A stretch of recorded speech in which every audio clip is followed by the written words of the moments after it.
Good morning all of you. Last lecture में हम लोगों ने इंडिकेटर ये टॉपिक कंप्लीट किया था और मैंने कहा था कि नेक्स्ट लेक्चर से हम लोग एक्चुअली इस टॉपिक को स्टार्ट करने वाले, दैट इज जो हमारा चैप्टर का नाम है एसिड बेस एंड सॉल्ट। तो आज हम कंप्लीट करेंगे एसिड एंड बेस। ये बहुत छोटे छोटे टॉपिक्स है और बहुत ईजिली हो जाते हैं, चैप्टर बहुत ईजी है। अगर आप लोगों का फर्स्ट चैप्टर बहुत अच्छे से हुआ है ना, केमिकल रिएक्शन, अगर आप लोगों ने सारे वीडियो लेक्चर्स देखे और वो आपको समझा है तो ये चैप्टर आपको रिएक्शन का पार्ट जब हम लेंगे बहुत ईजी जाएगा। तो लेट्स बिगिन। हम दोनों साइमल्टेनियसली देखने वाले एसिड एंड बेस, ठीक है।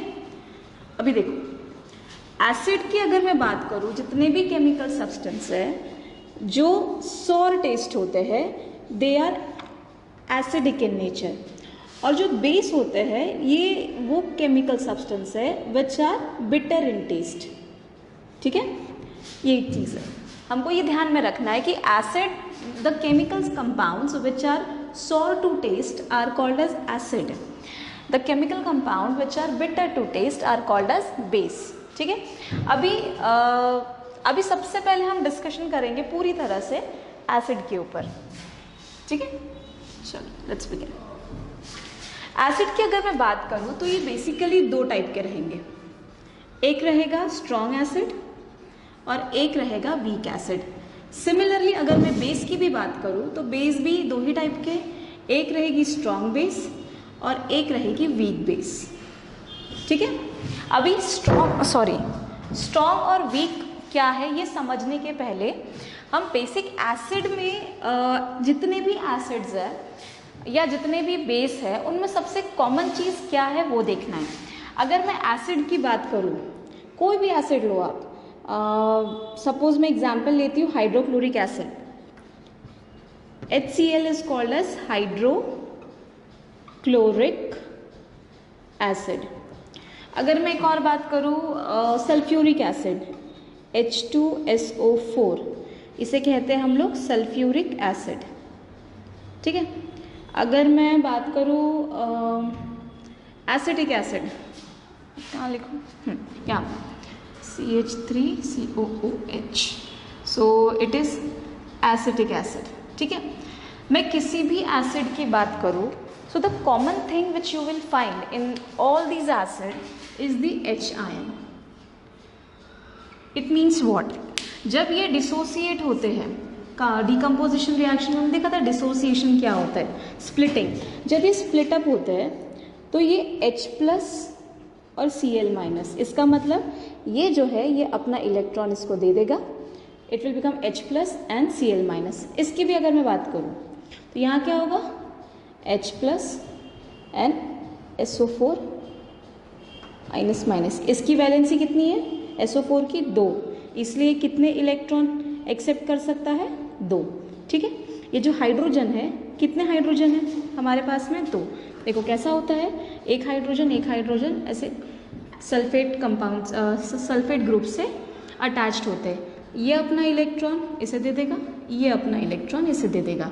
तो यहाँ पे हमारे पास में एक H प्लस आयन ये वाला है और दूसरा H प्लस आयन ये, तो टोटल हमारे पास कितने H प्लस आयन है, 2 H प्लस आयन हो गए, ठीक है।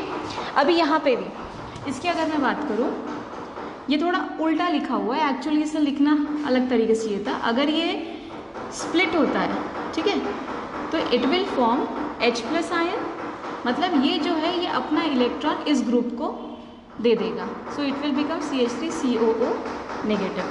तो अगर मैं बात करूँ कि व्हाट इज द, मतलब आवाज़ आ रही है, ओके। सो अगर इन सभी एसिड में अगर कॉमन चीज़ ढूंढने जाऊँ तो it is H plus ion.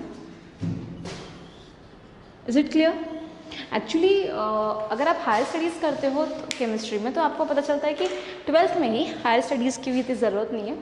अगर आप 12th के ही इसमें सिलेबस में देखोगे तो एसिड की कई सारी डेफिनेशंस दी गई है अकॉर्डिंग टू डिफरेंट थियोरीज, लेकिन अभी 10th लेवल पे आपको सिर्फ एक ही डेफिनेशन दी गई है विच इज़ दिस, जो H प्लस आयन के बेसिस पे दी गई है। अदरवाइज जो इलेक्ट्रॉन देता है लेता है, इस बेसिस पे भी एसिड बेस को डिफाइन किया गया हुआ है, ठीक है। अलग अलग बहुत सारी थ्योरीज, लेकिन अभी हम लोगों को सिर्फ एक ही पॉइंट ऑफ व्यू से देखना है, ठीक है।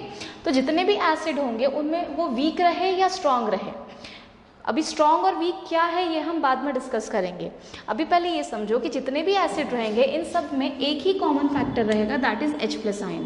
देखो कंपाउंड कोई भी हो, एसिटिक एसिड हो, हाइड्रोक्लोरिक एसिड हो, सल्फ्यूरिक एसिड हो, चाहे कोई भी एसिड हो, सभी के सब डिसोसिएट होने के बाद में H प्लस आयन देते हैं।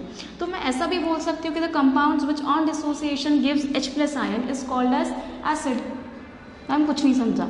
वो केमिकल कंपाउंड जो डिसोसिएट होने के बाद, मतलब अलग होने के बाद, ये कंपाउंड अलग होने के बाद में H प्लस आयन दिया, therefore it is called as acid.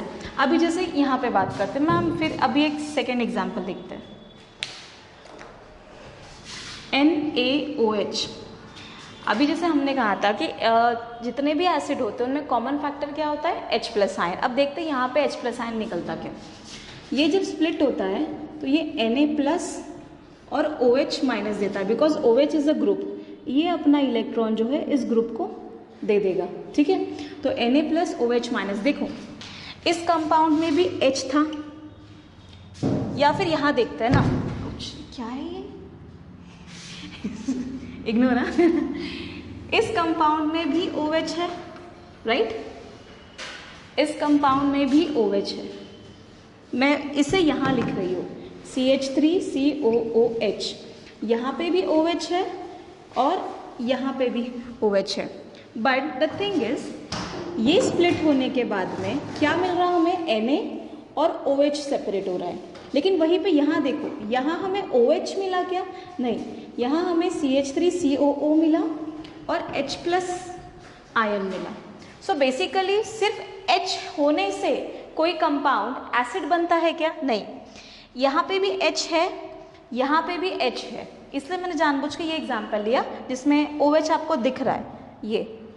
But the thing is dissociate होने के बाद में यहाँ से हमें OH मिल रहा है और यहाँ से हमें H मिल रहा है, H प्लस आयन मिल रहा है, और यहाँ पे OH नेगेटिव आयन मिल रहा है। इट मीन्स व्हाट कि एसिड वो सब्सटेंसेस है, वो केमिकल कंपाउंड जो डिसोसिएट होने के बाद में H प्लस आयन देते हैं, those compounds are called as acid. वहीं पे अब फिर मैम इसे क्या कहेंगे, क्योंकि इसमें इसने तो हमें OH दिया है, H दिया ही नहीं। सो जिस तरह से those compounds which on dissociation give H plus ion are called as acid, उसी तरह से the compounds which on dissociation give OH minus ions, OH negative ions, these compounds are called as base, ठीक है। So I hope so कि acid और base में फ़र्क क्या है, बेसिक सा डिफरेंस क्या है।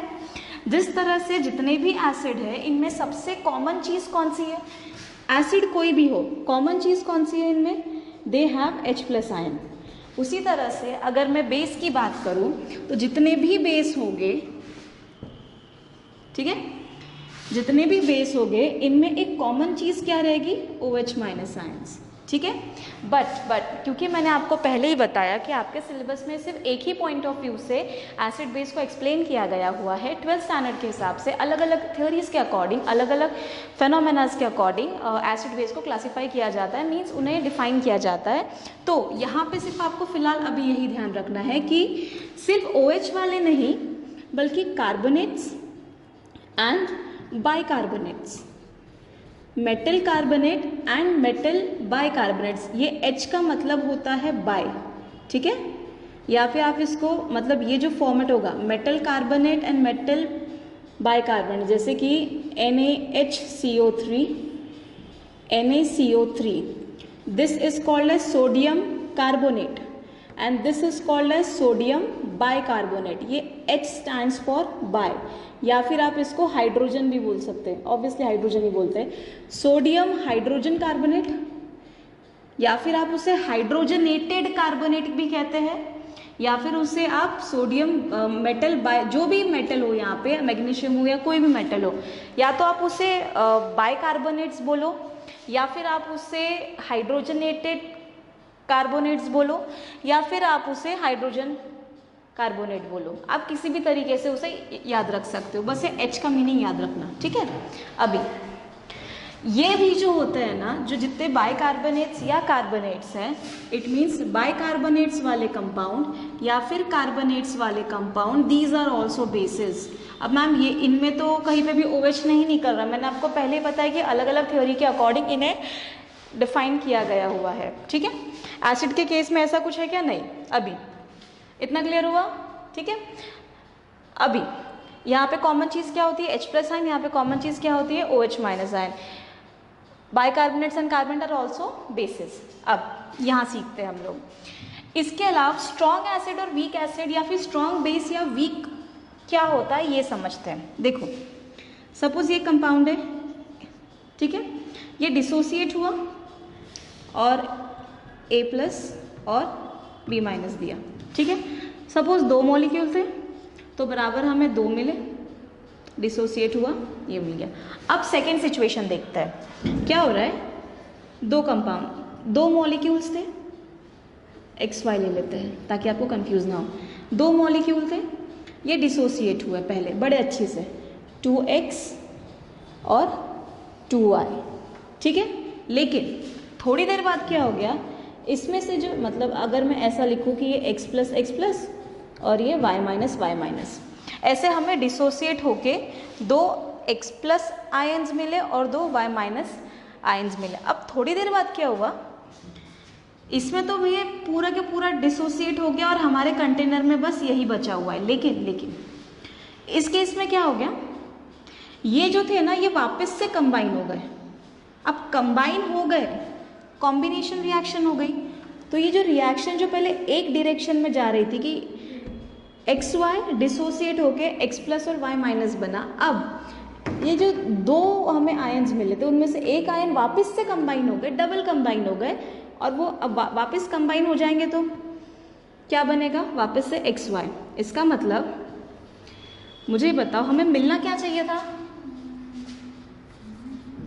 XY। सपोज हमारे कंटेनर में 2 मॉलिक्यूल XY के हैं, ठीक है। ये पूरी तरह से डिसोसिएट होके हमें X+ और Y- ऐसा रिजल्ट मिलना चाहिए था। बट क्या हो गया कि ये दोनों वापस कंबाइन हो गए और फिर से क्या बन गए, मतलब ये यहाँ जाने वाली रिएक्शन यहाँ हो गई। इसका मतलब अगर मैं ओवरऑल इस रिएक्शन की बात करूँ तो ये फॉरवर्ड डायरेक्शन में तो जा रही है लेकिन रिवर्स डायरेक्शन में भी जा रही है। क्यों? क्योंकि जो डिसोसिएटेड आयन है वो वापस रिवर्स ओरिजिनल कंपाउंड बनाते जा रहे हैं। इसका मतलब जो एक्चुअली हमें जितना मिलना चाहिए था उतना मिल रहा है क्या, कंप्लीट डिसोसिएशन हो रहा है क्या। 2 मॉलिक्यूल्स अगर मेरे पास XY के हैं तो मेरे पास में 2 पेयर्स ऑफ आयन्स होने चाहिए थे, बट मेरे पास में कितने पेयर्स ऑफ आयन बच रहे हैं, मॉलिक्यूल 2 थे, बट पूरी रिएक्शन के बाद अगर मैं ओवरऑल देखूं तो मुझे यहाँ पे सिर्फ ये एक आयन का दिख रहा है और वापस ये मतलब एक मॉलिक्यूल डिसोसिएट हो रहा है, दूसरा मॉलिक्यूल वापस से बन रहा है, ठीक है। इसका मतलब सारे के सारे मॉलिक्यूल डिसोसिएट हो पाए क्या? नहीं, सारे मॉलिक्यूल डिसोसिएट नहीं हो रहे हैं। तो ऐसे जो एसिड रहे या बेस रहे, जैसे कि अगर मैं बात करूं हाइड्रोक्लोरिक एसिड, अगर मैं इसकी बात करूं तो ये कंप्लीटली डिसोसिएट हो जाता है, ठीक है। इसमें कोई टेंशन नहीं आता, जितने मॉलिक्यूल्स होंगे सारे के सारे पूरी तरह डिसोसिएट हो जाएंगे और ये वापस रिवर्स भी नहीं हो रहे हैं। लेकिन अगर मैं एसिटिक एसिड की बात करूं तो क्या होता है, पहले तो रिएक्शन फॉरवर्ड इसमें जाती है, मतलब ही कि CH3COO- और H+ आयन मिलते हैं शुरू में, लेकिन फिर थोड़ी देर बाद क्या होता है कि यही जो है वापस कंबाइन होना शुरू हो जाते हैं। इसका मतलब जो रिएक्शन एक डायरेक्शन में जा रही थी वो रिवर्स डायरेक्शन में आना शुरू हो रही है। मतलब उस कंटेनर में अभी हमारे पास में ये भी है और ये भी है, मीन्स टोटली अगर सपोज ये 10 मॉलिक्यूल होंगे CH3COOH के तो हमारे पास में 10 नहीं होंगे। क्यों? क्योंकि उसमें से 5 वापस रिवर्स आ चुके होंगे, ठीक है। इसका मतलब सारे जैसे अगर ये 10 हो गए तो हमें यहाँ पे 10 मिलने चाहिए थे, बट वो 10 नहीं मिलेंगे। क्यों? क्योंकि 5 डिसोसिएट हो गए और 5 जो है वो हमें आयंस के फॉर्म में मिलेंगे। सो बेसिकली यहाँ पे सारे के सारे मॉलिक्यूल डिसोसिएट हो रहे हैं क्या? नहीं हो रहे, कुछ मॉलिक्यूल्स रिवर्स बैक आ रहे हैं।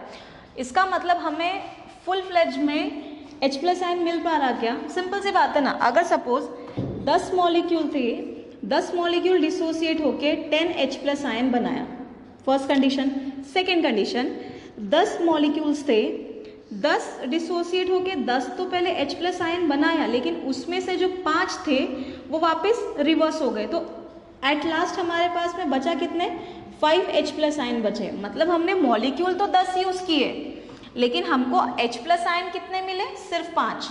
मॉलिक्यूल कितने यूज़ किए, 10, और H प्लस आयन कितने मिल रहे हैं, 5। क्यों, क्योंकि बचे हुए पास वापस से क्या हो रहा है, रिवर्स जा रहे हैं, वापस से वो अपना एसिड फॉर्म कर रहे हैं। इट मीन्स हमें टोटल मतलब जितना यूज़ किया उतना H प्लस आयन मिल रहा क्या, नहीं। तो वो acid, the acid which completely dissociates to form H plus ion, completely dissociate का मतलब समझा कि जितने मॉलिक्यूल हो गए सारा का सारा डिसोसिएट होके पूरे के पूरे हमें H प्लस आयन मिल जाएंगे। एंड वो those compounds which doesn't completely dissociate to form the H plus ion, मतलब पूरी तरह से डिसोसिएट नहीं होंगे वो वाले एसिड्स। तो इसका मतलब इसी डिसोसिएशन प्रॉपर्टी के बेसिस पे जो एसिड है हो या बेस हो, इन्हें हमने वीक या स्ट्रॉन्ग के कैटेगरी में डिवाइड किया है। इट मीन्स सब समझते हैं पहले इसको। एसिड हो या बेस दोनों के लिए सेम ही चीज होगी, ठीक है। इसका मतलब वो एसिड, जैसे सपोज HCl है, H plus ion, Cl minus ion, और अभी इसका एग्जाम्पल लेते हैं CH3COOH। ये डिसोसिएट होके बनाएगा CH3COO minus plus H plus ion, but ये रिएक्शन आगे जाके फिर से मैं क्या होती है, रिवर्स होती है, ठीक है। तो the compounds, the acid which completely dissociates, यहाँ पे क्या होगा, कंप्लीट डिसोसिएशन होगा।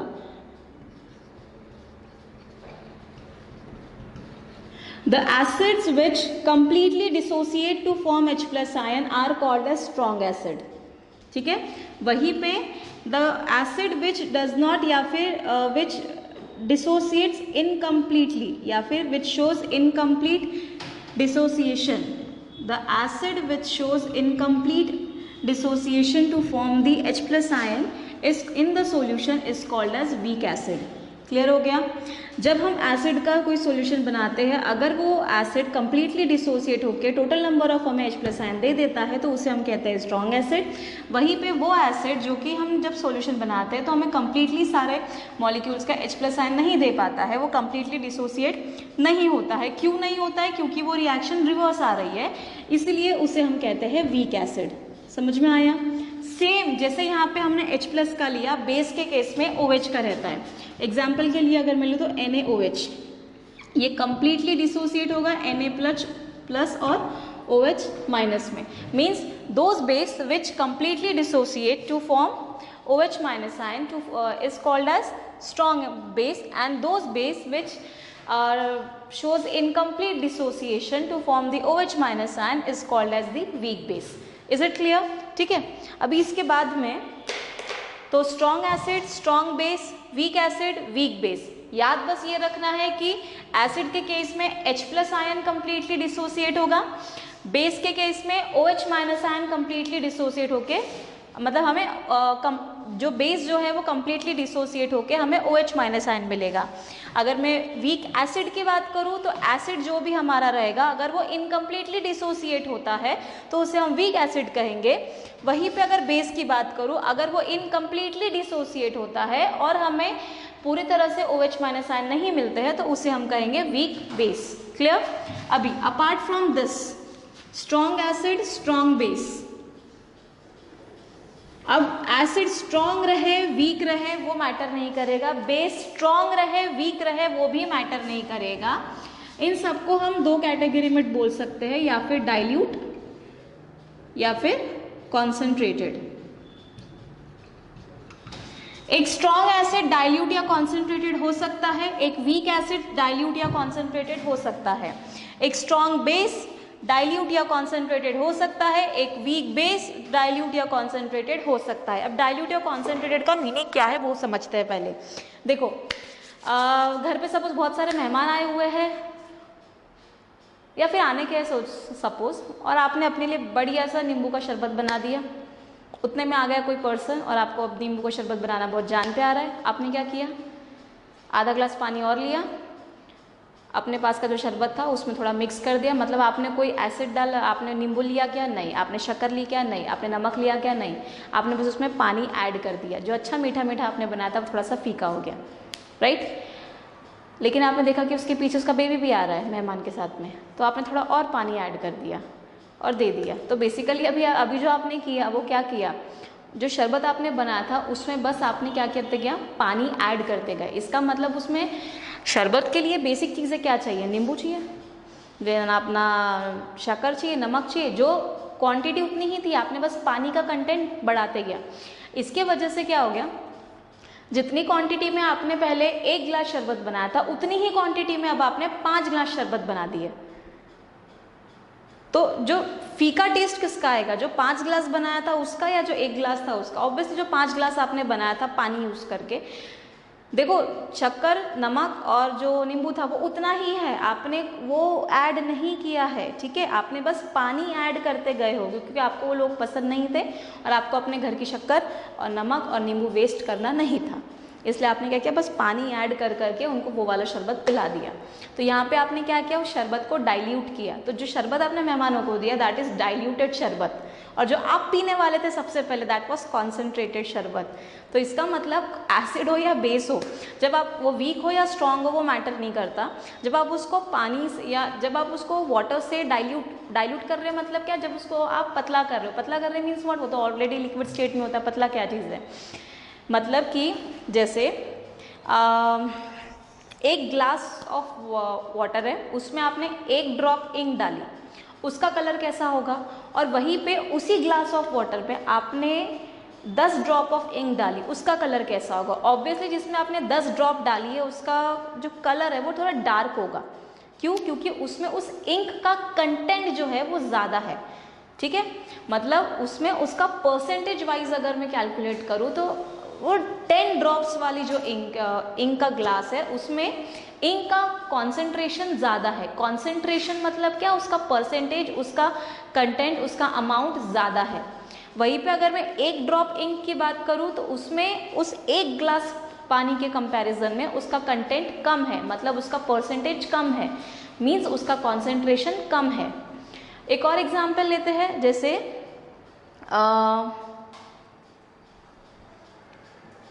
आपको दाल खानी थी, आपने बढ़िया एकदम दाल फ्राई, एकदम गाढ़ी सी दाल फ्राई अपने लिए बनाई और लेके बैठे, सडनली और 2 लोग आ गए, आपने क्या किया, पानी डाल दिया उसमें और वो उनको दे दी। तो बेसिकली आपने जो खाया वो कॉन्सेंट्रेटेड थी, लेकिन जो आपने दूसरों को दी उसमें पानी ऐड कर दिया। दाल उतनी ही थी, आपने उसमें पानी ऐड कर दिया। इट मीन्स कि अब अगर मैं उसी कटोरी की बात करूँ तो उसमें दाल का कंटेंट तो कम हो गया ना, जो मेन आपका एसिड है या जो मेन आपका बेस है उसका कंटेंट कम हो जाता है, पानी का कंटेंट बढ़ जाता है।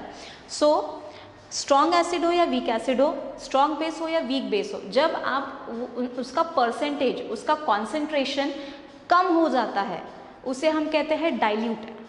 और वहीं पे अगर मैं बात करूँ कॉन्सेंट्रेटेड की तो उसका परसेंटेज होगा सेम। जैसे एक एग्जांपल लेते हैं, सपोज मेरे पास में 10 मिलीलीटर ऑफ HCl है, ठीक है। एक कटोरी में मेरे पास सपोज इतनी सी कटोरी भर के मेरे पास में HCl है, ठीक है। मैंने 1 गिलास पानी लिया, इसमें मैंने ये पूरा का पूरा डाल दिया, first condition. Second condition, 10 ml of HCl है, ठीक है, और एक बाल्टी भर के मैंने पानी लिया, ठीक है, और ये HCl मैंने इसमें डाल दिया। अगर मैं इन दोनों को कंपेयर करूं तो this is equal to 100 glasses, ठीक है। 1 bucket is equal to 100 glasses, इतने इसकी क्वांटिटी आ सकती है, मतलब इसमें हमारे 100 ग्लासेस आ सकते हैं। इसमें मैंने इसमें डाला। अब बताओ किसमें ज़्यादा परसेंटेज, अगर मैं कंपैरेटिवली बात करूँ तो इसमें 1 ग्लास में 10 ml ऑफ HCl है, और यहाँ पे अगर मैं कंपेयर करूँ तो यहाँ पे 100 ग्लासेस में 10 ml है, राइट। तो 1 ग्लास में कितना होगा, अगर मैं इसको कैलकुलेट करूँ तो 1 ग्लास में कितना आ रहा है, 1 ml। अगर आपका मैथ्स अच्छा होगा 1 ml या 0.1 ml, 1 ml, ठीक है। अगर मैं 0.1 आएगा, हाँ सॉरी 0.1 आएगा,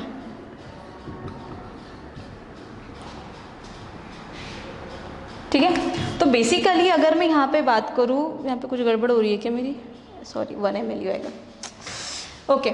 तो अगर मैं हम पहले की बात करें तो यहाँ पे फर्स्ट केस में क्या हो रहा था कि एक ग्लास में 10 ml HCl आ रहा था, और अब कैसा हो रहा है कि एक ग्लास में सिर्फ 1 ml HCl आ रहा है। इट मीन्स व्हाट, उसका परसेंट, ग्लास तो वही है, पानी भी वही है, लेकिन उसमें HCl का कंटेंट कितना है, बहुत कम, उसका परसेंटेज कितना है, बहुत कम। तो जिसमें percentage of that acid is less, percentage अगर कम रहा, इस परसेंटेज को ही हम लोग केमिस्ट्री के लैंग्वेज में कॉन्सेंट्रेशन कहते हैं, ठीक है। इस परसेंटेज को हम क्या कहते हैं, कॉन्सेंट्रेशन। अगर कॉन्सेंट्रेशन कम रहा एसिड का, तो वो स्ट्रॉन्ग हो या वीक हो हमें उससे मतलब नहीं होता है। अगर उसमें उसका परसेंटेज कम है उस सॉल्यूशन में, तो उसे हम कहते हैं डाइल्यूट एसिड। वहीं पे अगर परसेंटेज ज़्यादा है, परसेंटेज मतलब ही अगर कॉन्सेंट्रेशन ज़्यादा है, तो उसे हम कहते हैं concentrated acid.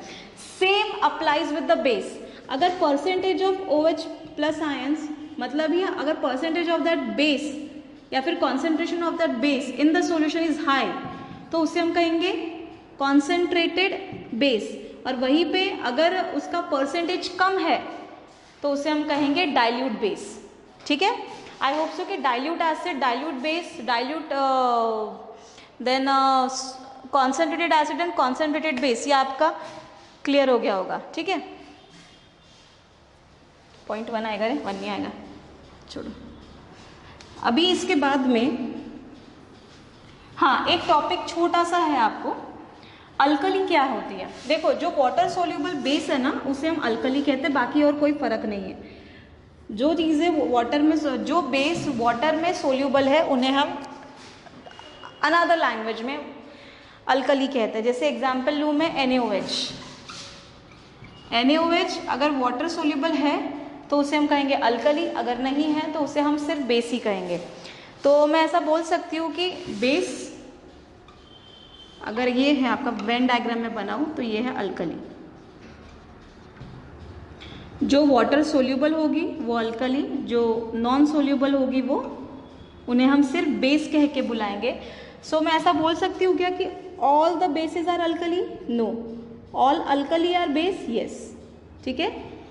All alkali are base, क्योंकि अल्कली वो बेस है जो वाटर सोल्यूबल है, ठीक है।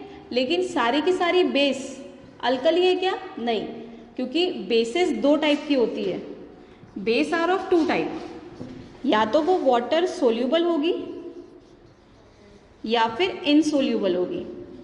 अगर वो वाटर सोल्यूबल है तो उसे हम अल्कली कहते हैं, ठीक है। अगर वो इनसोल्यूबल है तो उन्हें हम बेस ही कहते हैं, कोई सेपरेट नेम नहीं है। लेकिन वाटर सोल्यूबल के लिए सेपरेट नेम है, दैट इज अल्कली। लेकिन अगर आपने बेस भी लिखा तो भी कोई प्रॉब्लम नहीं, बड़ा MCQs में पूछ लेते हैं तो इट्स बेटर टू नो, ठीक है। सो आई होप सो कि इतना क्लियर हो गया होगा। हमने क्या क्या देखा अभी तक, एसिड और बेस क्या है, एक बार क्विक रिविजन कर लेते हैं। Acid they are sour in taste and bases they are bitter in taste. Acid, जितने भी एसिड है उनमें कॉमन चीज़ क्या है? H+ ion. जितने भी बेस है उनमें कॉमन चीज़ क्या है? OH- ion. फिर अगर मैं बात करूँ एसिड, स्ट्रॉन्ग एसिड की, तो स्ट्रॉन्ग एसिड वो एसिड होते हैं जो डिसोसिएट होकर कंप्लीट डिसोसिएशन के बाद हमें H+ आयन देते हैं। वीक एसिड वो एसिड होते हैं जो कंप्लीटली डिसोसिएट नहीं होते हैं। बेस की बात करूँ तो स्ट्रॉन्ग बेस वो है जो कंप्लीटली डिसोसिएट होकर हमें OH- आयन देते हैं, कंप्लीट डिसोसिएशन जो देते हैं। फिर इसके बाद में अगर मैं वीक बेस की बात करूँ तो वो कंप्लीटली डिसोसिएट नहीं होते हैं, ठीक है। सो दिस इज एकदम सिमिलर है एसिड और बेस, बट बस इतना याद रखना है कि एसिड का एग्जैक्टली उल्टा क्या होता है? बेस, ठीक है। अब वो क्यों ऐसा, किस लिए ऐसा, वो जब हम केमिकल रिएक्शन देखेंगे तब आपको समझ में आ जाएगा कि एसिड का एग्जैक्टली उल्टा बेस क्यों है, ठीक है। तो यहाँ तक हमने सारे टॉपिक्स आपके जो दिए थे, प्रॉपर्टीज़ को छोड़ के हमने बाकी चीज़ें तो कवर अप कर ली है। और कुछ नहीं समझे तो फिर आप लोग मुझसे डिफ़िकल्टी सेशन में पूछ लेना, ठीक है। स्ट्रॉन्ग बेस, वीक बेस भी हो गए हैं, ठीक है। फिर बाकी का कर लेते हैं, ओके, बाय।